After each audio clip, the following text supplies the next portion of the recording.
First item is public comment. Do we have any public comment?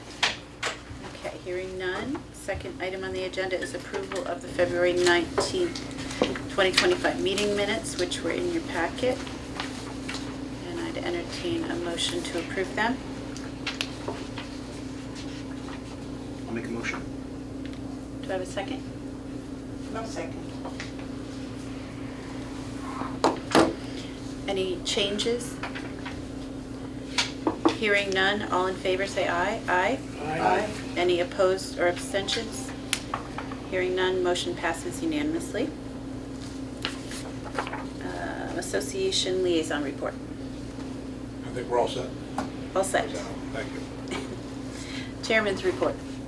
I don't have a report. We'll get to that when we get to storage and training and budget discussions. Review current financial statements.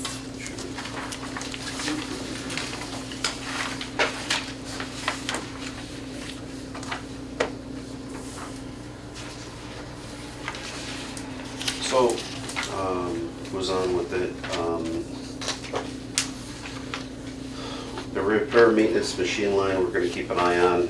We had some big repairs happen to engine 2. We needed to replace the 2 air cans that do the brakes, basically to make the truck stop. That was a few $1,000s to replace those cans because they were rotted out because it's a 2003 truck. We also have a, it's called the jump line blowout, that the valve is it's rotted through, so we're getting a price. We have to fix it. What's happening is if we connect the hose and the valve, we get it super tight now, but it's not supposed to be like that. It could snap at any point, and what happens is it charges the jump line, the front bumper line, and it's like a pile of spaghetti, so it fills up with air. So we have to get that corrected. We have a packing issue on that truck for pump packing, which we're gonna have to address. We're gonna try to do some Band-Aid fixes on it rather than ripping the whole pump out and trying to put a brand new one in. So we're gonna keep an eye on that. And we had some of the other trucks have some issues, so it's been a pretty hefty month for repairs. Unanticipated repairs, let's put it that way. So we're gonna keep an eye on it, and as we get closer, I'll let you know if we run short, and if we are, we'll have to go back and ask the town for money out of contingency to cover that line like we would normally do.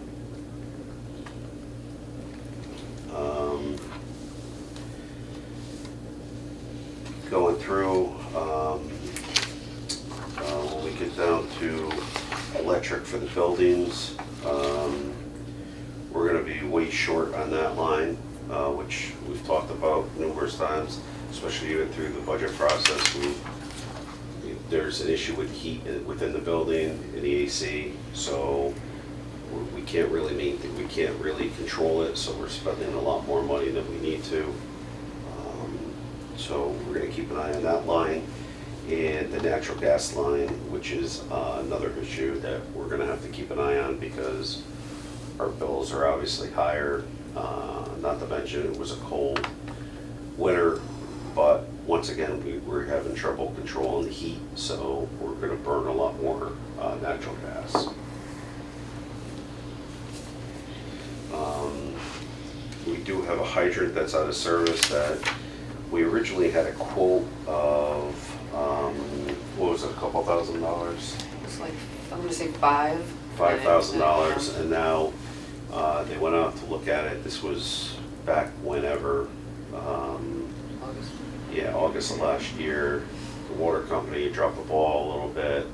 We kept following up with them, and they went out to try to do the repair, and the repair is like at $15,000 for the one hydrant, because they have to dig it all up, go all the way down.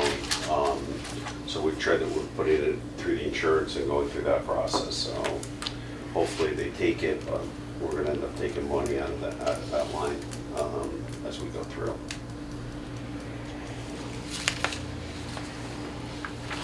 When you say hopefully they take it, you mean accept the claim? Right. Okay. So usually what happens is we would know if the hydrant got hit by a car, and the car stayed there, it would go through the person's insurance.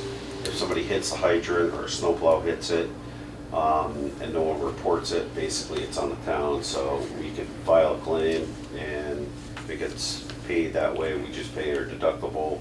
Otherwise, we would have to pay for the entire hydrant. So if the hydrant was a $2,000 fix, normally we would just pay it because it wouldn't make sense to put it through Put the a claim in. insurance. Right, but on a $15,000 hit, we definitely put a claim in. Technical, we're gonna keep an eye on that line. That line is the everyday supply. Right now, we're 1,800 over. We're gonna keep an eye on that and see if we can cover that somewhere else, hopefully by the end of the year. If not, we may have to go back. It's just cost of everything that's gone up between Speedy Dry, everyday, oil, drip pans, the everyday supplies have just skyrocketed, so everything really comes out of that line item, so we're gonna have to keep an eye on that and see where we are.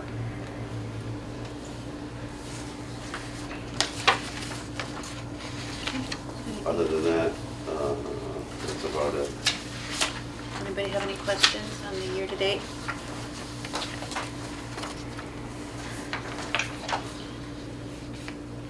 Next item is the fire chief's report.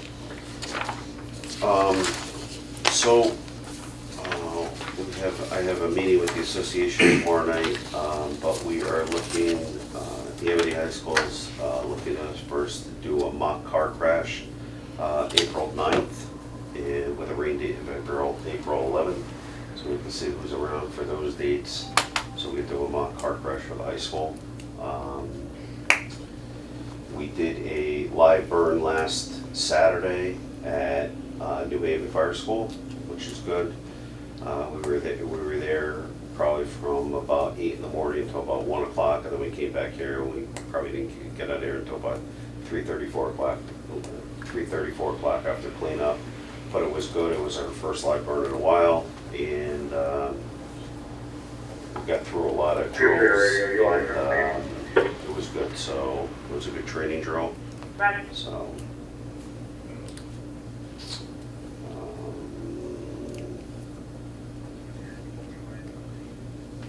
And then we'll talk about this training storage facility later on. Okay. The other thing is, I went through the budget process. I went to the Board of Finance meeting last week and watched the Board of Selectmen. We got their feedback on what they think they should cover and what they should pay. And then I went to the Board of Finance meeting and got the same. Basically, they're covering engine 3, which we already have. It's our last payment for the truck this year. And then engine 9, which you start paying. This is, I think, our first year paying the truck, first or second year paying the truck, and that's a 5-year note, along with the air packs and the radio upgrade. They did not fund any of the other trucks. Engine 2, which needs to be replaced, which is a 2003 E1 TAC engine. Nothing with the aerial or any of the other trucks or vehicles. So I think this is really important. We got notification a couple weeks ago that if we were to order an engine today, we're looking at 30 to 40 months out. If we were to order an aerial apparatus, we're looking at 48 months.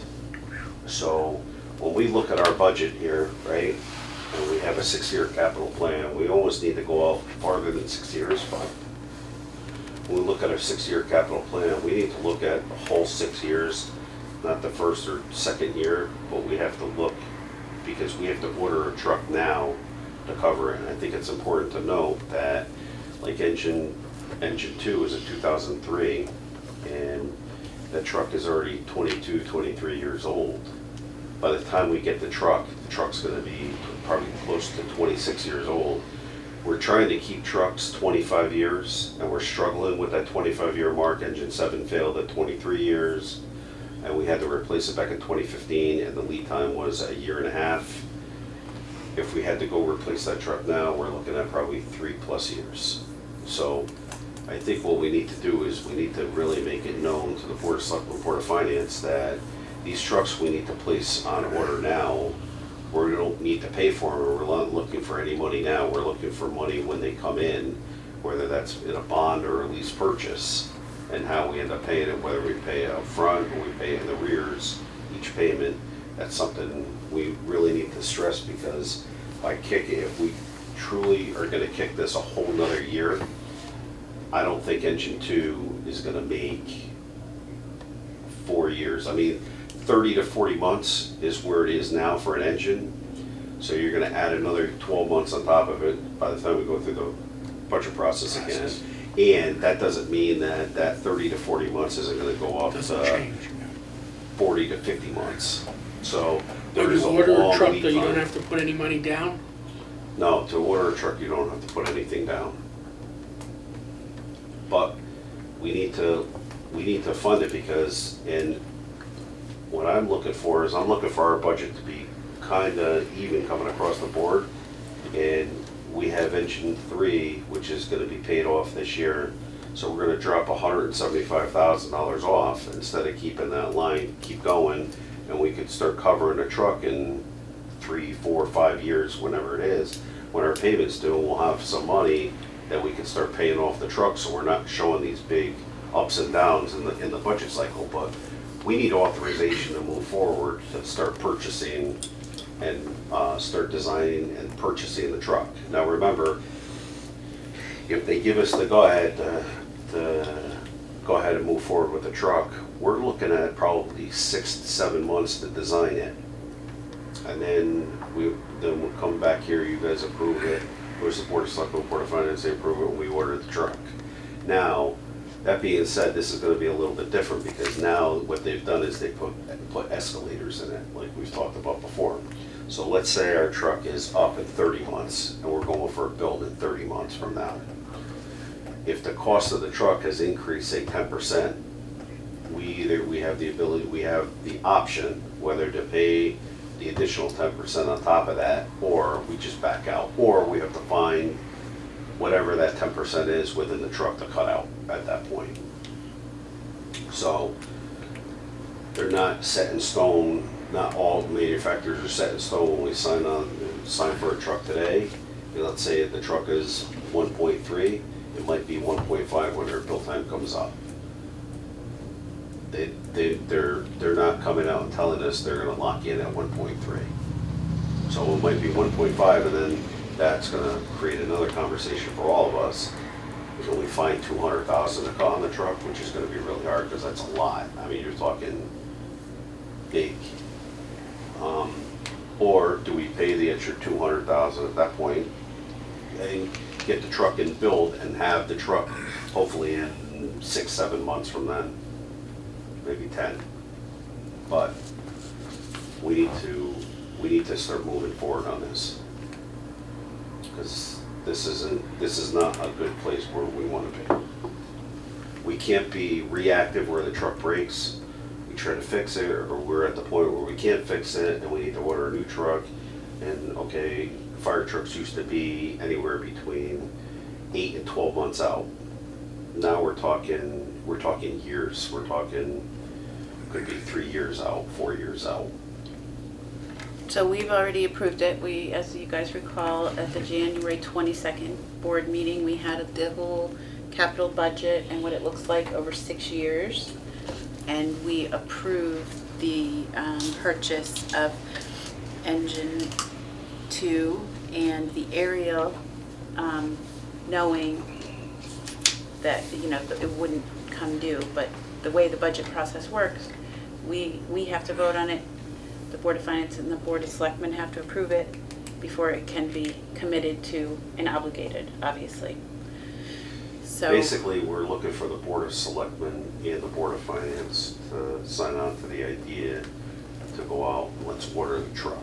Now, if we're gonna opt to bond the truck, we're not gonna bond the truck now, because our payment wouldn't be due for 3 or 4 years, depending on when we get it. And if we lease purchase it, it's the same deal. But we need everybody's buy-in to, this is what we need to do and sign on for it. And we're gonna need to sign a contract to start the build time. So at this moment, the Board of Selectmen has not recommended that we purchase those, and the Board of Finance has not. Correct. So we are going to try to get them to reconsider that in light of everything that Sean has presented, which he was also presented before the Board of Selectmen, but we're gonna keep pushing. I just think it's not responsible not to move forward on this pending because it's such a long lead time. I mean, that's a big gamble. And we're not looking for any money now, next year or the year after. We're looking for money down the road. So I think it's something that everybody can budget for, And knowing. do you have a sense, is the town just hesitant to make a commitment for so many months So I think what's gonna happen is we're gonna get, hopefully get the go-ahead to start moving forward. But with that being said, is I think it's gonna come back up at some point if there's an escalator built into the contract. Everybody, if the escalator goes up, we're gonna all have to sit and talk about it again and saying, hey, listen, the truck was X, now it's Y. But then again, we could also pull it at that point. But if you pull it, your clock starts all over again. Yeah, I mean, that's And one thing, but it's it's gonna go just getting the approval to actually order the truck Yes, you is have where to we get are that. right now. Yeah. Everything else we can deal with down the road and cross that bridge. But I think we're all in agreement that we need to start looking to replace engine 2 and the aerial, like Karen said right now. And just a point of information, you know, the biggest thing that's changed over the last 5 years is private equity has taken over all of the fire truck manufacturers. And they have, they've combined things, and they've squeezed it, and it's exactly what's happening in a lot of other industries. But in the fire truck makers, private equity's taken over, and that's why the lead time has gone from a year and a half or 2 years, as the chief said, to 4 or 5 years. Capitalism? Hey. But if people recognize it's not like it was 5 years ago. Things are different. Is some of that related to COVID, supply shortages and all that? Did that create a backlog or? I think COVID just exacerbated it a little bit, but But that was something that was going on before? yeah, they're COVID dragged the thing out, but consolidating, manufacturers and stuff. Okay. Anybody have any questions or thoughts? Just, it's a shame that we're delaying the inevitable. It's like the longer we wait, the more money we're gonna incur. Worse Obviously, it's gonna be. right now, we're looking at the line that, Sean just said, the repair line is, getting bigger and bigger. We're already encumbering it to the point where it's gonna go over for the year, so. the other thing Can we that's, put a certain amount of money in each year? Wouldn't that be the logical thing to do, that there's a certain amount of money set aside each year so that, you're right, like, so it doesn't go up and down? They don't want us to sit on our money. right, They don't want to approve something in a budget if you're not going to spend it that year. They don't want us to create a kitty. that's how it's been for years. The other thing to note is car 21 and car 22 need to be replaced. So car 22 is a 2011 Suburban. It's just rotting away. It needs to, I think the car is beyond its useful life. And car 21 is a 2017 Suburban, but what's happening with that car is the main cable in the car, the main harness in the car is bad. So as you're driving down the road, everything goes black. And then it has to reboot and it comes back up. But took it to the dealer thinks we should just get rid of the vehicle at this point because it doesn't pay to try to put a new wiring harness in a 2017 Suburban when we're in 2025. It just doesn't, it's not there. So both those cars really should be replaced sooner than later too. And we had those in the budget last year, we have them in again this year. What do they say about those? So if you look in front of you, the recommendations are nothing. So we need to I didn't get that one. Oh, I'm sorry. And what about the HVAC? So the HVAC,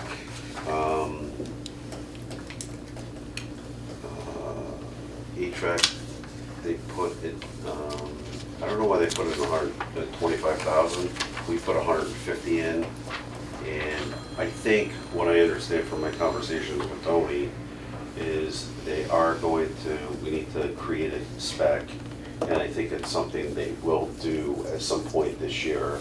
Once we have the spec and go out the bid, I think they're gonna come up with the money, because that's just throwing good money out their bat again, where our electric bill, I mean, I think this year alone, what we put into the budget is something like $84,000 for electric, when our electric bill should be probably like 45, maybe a little more with this building in the back. And our gas bill should probably be probably right around 40, and we put in the budget like 80-something thousand. So it's real money here.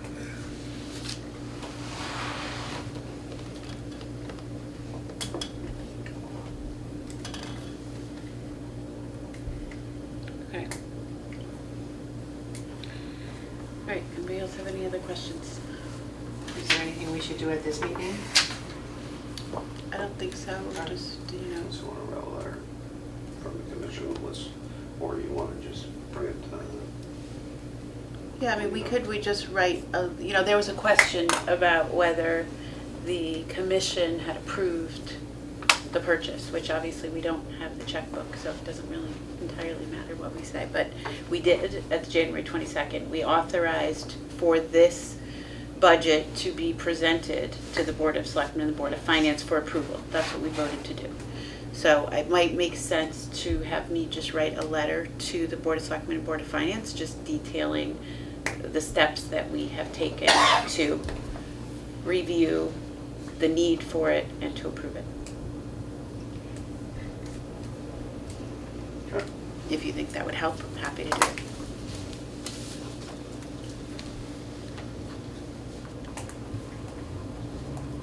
Why don't we leave it in your hands, and we'll figure it out from there. Okay.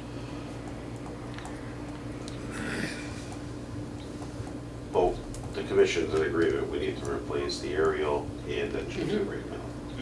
Okay, Or order them. order them, I'm sorry, order them. And then what about the two Spartans? We should put that into, yes, thank you. Yeah. And if there's any way to put the money that we're not spending right now aside for that potential future escalation, if there's any way to present that to the board, right? Because at this point, the odds are it's probably gonna get more expensive, so if we have the money to put aside Right, now. and that we're, could go. we're in, I get it, we're in a little bit different boat than most people, because if you're looking to go out and purchase a vehicle, even a dump truck, you could get a dump truck in probably 8 months or whatever. Here, we're looking years out, so we're in a different mindset here, where we have to start looking at this being really proactive. And I'm thinking 25 years is, if we can get 25 years out of a truck, we did really well, okay? But you can't always bank on 25 years. Like I said, engine 7 failed at 23 years. And by the time we got the truck, it was 25 years Major plus. repairs. It was at the point where it didn't even make sense to repair that truck. And we're trying this, per NFPA, we should be replacing the trucks every 20 years. We're getting 5 extra, hopefully get 5 extra years out of it. But we need to start looking to replace trucks. If I had to guess right now, once they hit 20 years old, they should automatically start going into rotation. And who knows if it's gonna last at this rate, where they're looking this far out, or we're gonna go back down to a year and a half. I don't think it's ever gonna go back down 8 months to a year. Those days I think are gone. How long do you usually finance a truck for? 5 years? Usually 5 years, but that was when trucks were $1 million and less. Right now, if we were to buy the same truck that we're paying our first payment on, engine 9, right now, we got word that truck's worth almost 1.4 million. That's how much it's gone up since we ordered it and took delivery on it. For how much? We bought that truck for $998,000. Right now, it's almost 1.4. So you wanna talk about numbers going up, it's a steep incline. But do they let you only finance over 5 years? So you need more money, or do they let? No, usually when I talk to Tony, lease purchasing, they don't really wanna go more than 5 years. They can go a little bit more, but usually anything over $1 million or plus, they really think it should be a bonded item. And it might make sense to bond the aerial and the engine together along with another project, and you just bond it out. But once again, you can bond it out with anything, because we're not looking for the money now. We're not even looking for a bond now. We're looking for a bond 3 years, 4 years down the road. That's what's crazy about this whole thing. Yeah.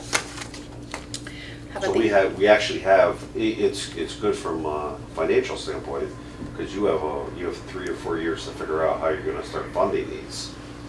But it's bad from our perspective, it takes that long to get the truck in. Right, you want to talk about the operating budget? Yeah, the operating budget, so the Board of Selectmen made some cuts on it. I don't have it in front of me, but they made some cuts. I talked to Tony, he wrote a memo, they restored some of them. Board of Finance, I think the big thing with the Board of Finance is they cut gear by $7,000. So gear, a lot of the stuff in our budget, just so we're clear, is mandated. So when we look at gear, gear has a 10-year shelf. So if once gear hits 10 years, we have to remove it from service. Now, even if the gear is okay or it hasn't rented out, but the fire retardant and everything at 10 years, they tell you to replace it. So if we don't replace it and somebody gets hurt, then we're liable that we didn't replace the gear per the manufacturer and per the OSHA manual. So we have a bunch of gear coming up. We also have another problem, which is a good problem, that we have an influx of people joining. So years ago, you used to be able to put them in older gear, and at that point, it didn't matter whether it expired or not, because we're going through fire school. Now it's mandated that they have to have gear that's compliant. So meaning you have to have gear on hand also, so when people join, you have to have somewhat fitted, not what a firefighter would have, but you need somewhat gear that somewhat fits, and it needs to be within that 10-year lifespan. So what we've tried to do is when gear starts getting like 6, 7, 8 years, we take it away from the firefighter, we put it to a new recruit coming in, we have them use that gear, and we get the firefighter a new set of gear, so we constantly turn and try to keep up. The problem is we're not turning quick enough, because gear, just bunker pants and a jacket is like $4,500 a set. That doesn't include a helmet, boots, Nomex gloves, mask, anything else. So it costs us like $7,000 at least to outfit a guy, one complete firefighter, plus a physical. So you're closer to 8,000. So when those are all mandated costs, we can't really change. A physical, every firefighter has to have a physical every single year. Driver has to have a physical every single year. So there are a lot of mandated costs. Fire hose has to be tested once a year.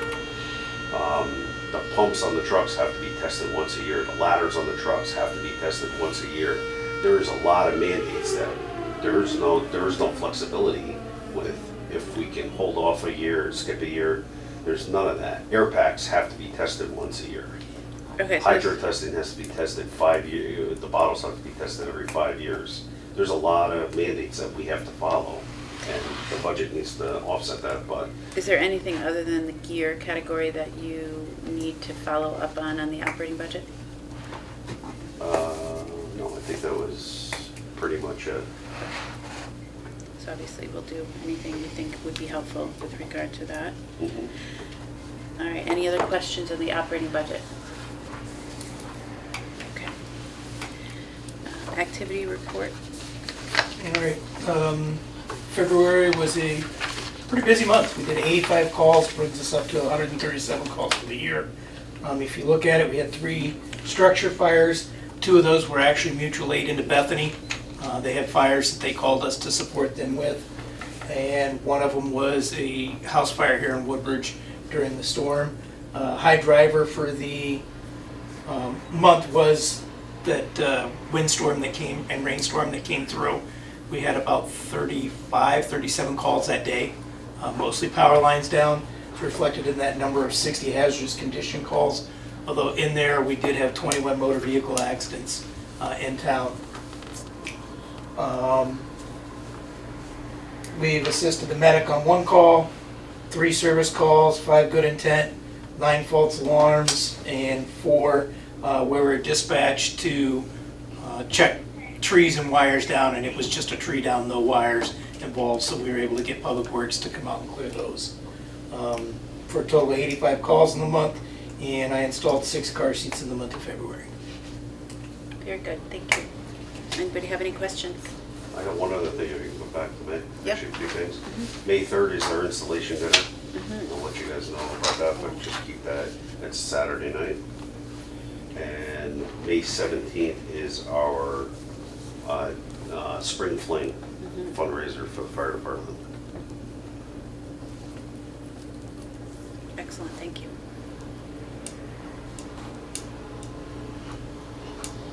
Anything else? Okay. Okay, next item is the fire marshal's report. 41 inspections, no fire investigations in the month of March. That's about it. Anybody have any questions about that? Anything to report on your investigation from last month? Oh, the fire on Ford Road? Fire's accidental there. Usually you hear from the insurance company, but nobody reached out to me. Not yet anyways. So. Okay. All right, thank you. Anybody have questions? All right, next item is correspondence. We have one piece. One piece from Mary Beth and Chrissy Gowron, thanking the fire department for their hard work in saving their house from a chimney fire, unbeknownst to them, on February 10th. Do you remember that one, Ted? Yep. What address was it? That was right on the corner of Racebrook Racebrook. and Remington. 232, something like that. Yeah, something like that. That was a chimney fire. Yeah, so she Was gave in. pretty good. Yeah, and she gave, hand-delivered the note and a $200 donation. Very nice. Extremely nice. Yeah. Great work and very nice letter. Hi, this is Jessica from the... Public comment is over. Any old business? Any new business? Okay, we're gonna have our next meeting date, we'll jump to that, is April 23rd, 2025. Is everybody okay with that at the moment? That's a Wednesday again. Yes. Is that Easter? What was that? No, it's the week after. Or never We mind. can't do the 21st. We voted, when we did the whole schedule going forward for the year, because Easter was on that Sunday, and they voted to do that Wednesday Okay. instead of Monday. Why you have a conflict on Wednesday? I don't know yet. Okay, so that, If you leave it on the 23rd, I'll... yeah. Oh, yeah, it's in here already. Yeah, Yep, you got it, of course. All right, so we may need to change that and do a special like we did, but we'll see. So all we're gonna do is go into executive session and do not anticipate any action after that. But we'll do the motion right now to go into executive session, and then we can let you know about the adjournment motion and time. Okay. So I would entertain a motion to go into executive session to discuss the update to the storage and training facility under Connecticut General Statutes 1206B, which is pending and potential claims. And invite Sean. And invite Sean. Do I Make a have a motion. motion? Stephanie, thank you. And a second? I'll second. Thank you. And any discussion? All in favor, aye? Aye? Aye. Any opposed, abstentions? Hearing none, motion carries, and we are in executive session. Thank